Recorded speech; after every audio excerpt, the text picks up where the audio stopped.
Now let's start with our first learning objective, that is to understand about the debt market. Debt instruments are basically fixed income instrument as it pays fixed returns. The debt contract can either be a negotiable or a non-negotiable instrument. Debt instruments are contracts which contain a promise to pay a future stream of cash to the investors who hold the contracts. The risk factor is considerably lower, especially for the government securities in the debt market. The advantage of holding debt instrument is that the investors enjoy high liquidity. The term debentures is used for instruments issued by private corporate sector. In the Indian securities market, we generally use the term bond for debt instruments that are issued by the central and state governments and public sector organizations in order to finance projects or activities. Now let's understand what are bonds and its features. In essence, a bond is a loan that investors make to the bond's issuer. The price of the bond when it's first issued is basically the amount that has been loaned, which refers to as bond's face value. This is the amount that the issuing corporation must pay to the bondholders on the date that a bond matures or comes due.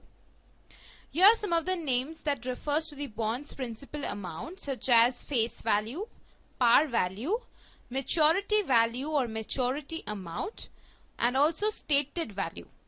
Typically, face values in the bond market are $10, though there are bonds with the face value of $100 and $1000 as well. In exchange to the bond, the investors receive an interest known as the bond's coupon. It is the interest which is paid to the bondholder by the borrower.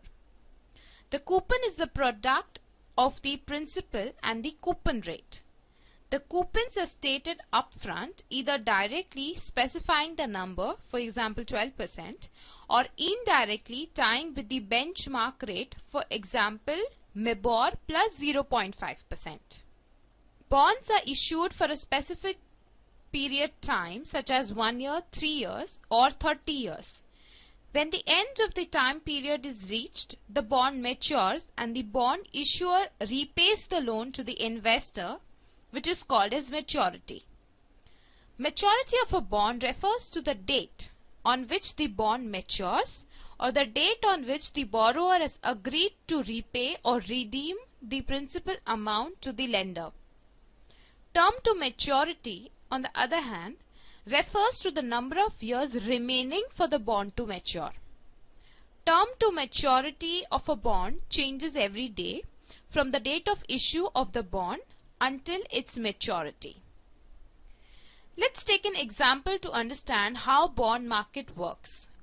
Now this is ABC Fabric Company, which needs more fabric plant in order to expand. Instead of going to the bank, ABC issues bonds for the sale to the public.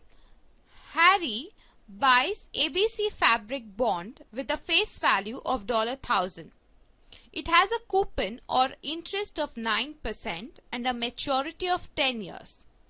This means that Harry will receive $90 or 9% of $1000 every year for next 10 years. At the end of maturity, ABC Fabric needs to pay Harry $1000. Harry can also sell the bond before the maturity.